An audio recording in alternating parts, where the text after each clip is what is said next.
In 1995, you could buy a used Nissan Skyline GT-R for the same price as a used Toyota Camry. Today, that same Skyline sells for over $100,000, and the line of buyers is longer than the car itself.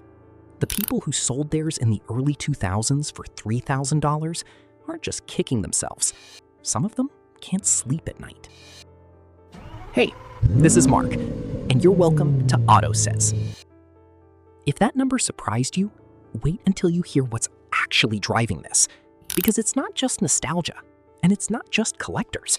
There are forces at work here that nobody in the mainstream financial press is talking about. And by the end of this video, you're going to understand exactly why a 30-year-old car is now worth more than a brand new luxury SUV. Hit subscribe. This one runs deep. Let's start in 1990. The Cold War was just ending. Cell phones were the size of bricks. The internet didn't exist for regular people yet.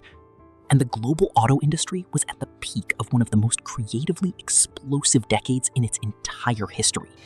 Manufacturers weren't playing it safe. They were building cars that made no sense on paper. Turbocharged, rear-wheel drive, analog machines with personality baked into every corner of their design. The 1990s gave us the Mazda RX-7 FD, the Toyota Supra, the Honda NSX, the Mitsubishi Lancer Evolution, the Subaru Impreza WRX, and the BMW E36 M3. Every single one of those cars was considered a commodity at the time. Mass-produced metal, nothing special.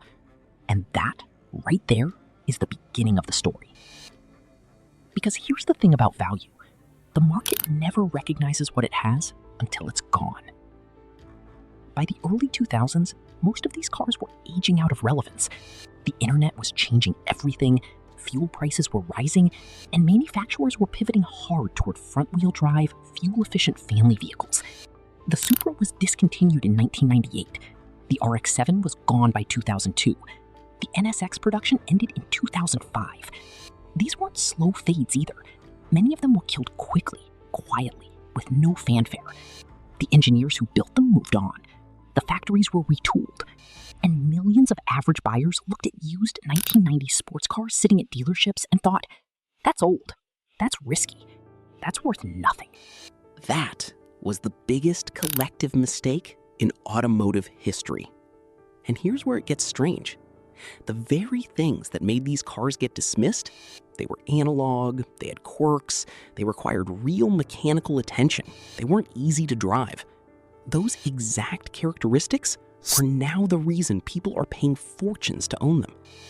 We are now living in an era where cars essentially drive themselves, where screens have replaced buttons, where electric motors have eliminated the sound, the vibration, the physical feedback of a combustion engine. Everything that was once considered a flaw about the 90s car is now its most valuable feature. But let's not pretend this is only about sentiment, because the real story here is financial, and it's a story about scarcity that most people completely missed coming. Think about what happened to the supply of these cars over the last 30 years. Take the Toyota Supra A80, the fourth generation Supra, built between 1993 and 1998. Toyota produced approximately 11,000 of them for the US market over that entire run. 11,000! In a country of over 300 million people. That number seemed irrelevant at the time. Who cared? There were plenty of cars to buy. But cars don't last forever. They get crashed, they get neglected, they rust, they get parted out. Of those 11,000 US Supras, a significant percentage no longer exists as complete drivable vehicles. Every year, the surviving population shrinks. And every year, the number of people who want one, who grew up watching Fast and Furious, who played Gran Turismo at age 10, who are now 35 and have real money to spend, that number only grows. You don't need an economics degree to understand what happens when demand increases and supply physically disappears. The price only goes one direction. Now, you'd think at this point the major financial institutions would have caught on and started treating these cars as appreciating assets years ago. Some did, most didn't. The idea of a car as an investment was considered eccentric at best, foolish at worst. Conventional wisdom said cars depreciate. Always. That's not an opinion, it's accounting. And for the vast majority of cars ever made, that's absolutely true. But the 1990s sports cars broke the model, and they broke it hard. Haggerty, the classic car insurance company that tracks market data as closely as any hedge fund, began flagging the 1990s Japanese sports car segment in the mid-2010s. At the time, a clean Supra was trading for around $30,000. Enthusiasts treated that as an anomaly, a bubble. Then it hit $50,000, then $80,000, then six figures. Today, a clean, unmodified twin-turbo automatic Supra regularly trades above $150,000. The manual versions go higher. And this isn't a Supra-specific story. It's playing out across the entire decade. The Honda NSX, which Honda sold new for $62,000 in 1991, a fortune at the time, now sells for well over $200,000 in pristine condition. The first-generational BMW M3, the E30, is approaching similar territory. The Lancer Evo 6 Tommy Mäkinen edition, a homologation special built for rally racing, recently sold at auction for over $100,000. These were not exotic, limited edition hypercars when they were built. These were cars regular people drove to work. So what happened? Why these cars, and why now? There are several forces converging at exactly the same time, and the timing is not a coincidence. The first force is generational. The people who grew up in the 1990s, who watched these cars in movies, who played them in video games, who saw them on the street and promised themselves they'd own one someday, are now in their 30s and 40s. They have careers, they have savings. Some of them have serious money, and they are not buying these cars for transportation. They are buying them for emotional completion. This is a well-documented psychological phenomenon in the collector car world. The teenage dream car. The vehicle that represented something unattainable in youth commands a premium the moment its target demographic reaches peak earning years. It happened with the muscle cars of the 1960s when the baby boomers hit their 40s. Now it's happening again, on schedule, with the cars of the 90s. The second force is the regulatory wall. This one is less romantic and more structural, but in some ways, it's the more powerful driver. The United States has a federal regulation called the 25-year rule, which prohibits the importation of foreign vehicles that don't meet U.S. safety and emission standards, unless they are at least 25 years old. This was designed to protect domestic manufacturers from a wave of cheaper foreign vehicles. But its most dramatic unintended consequence is that it created an artificial clock on some of the most coveted cars in the world.